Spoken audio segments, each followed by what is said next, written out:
गोर लगे छी बाबा। की कहला? कनी जोर से बात हमरा सुनाई कनी कम दैया।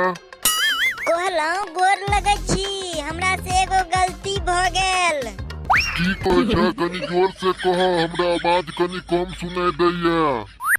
कहलौं हमरा से एगो भारी पाप भ गेल। हम अपन कनिया के मोबाइल चोरी क के पोखर में फेंक देलियै या। की कहला बिया? अपन कनिया के प्रोफाइल चोरी क के नौकरी से निकाल देलहक। बउआ तब तो बहुत निक काम करला, कनिया के ज्यादा काम नहीं करेबाक चाहिए।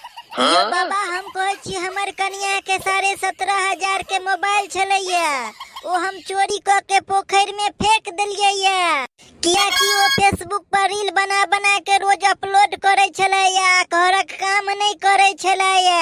कहलक अपन कनिया के गोनी में भर के बेच देलहक या। ई त घोर अनर्थ भ गेलै। अपन कनिया के लोग गोनी में भर के बेचे है।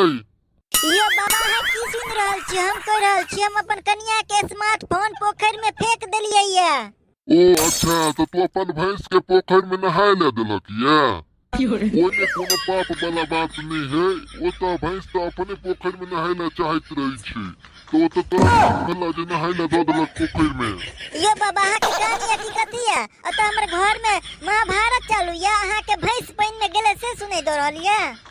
ओ अच्छा बुझ गेलिए। तू पूरा भारत घूमे ला चाहे छ, तो चाह घूम लीहा।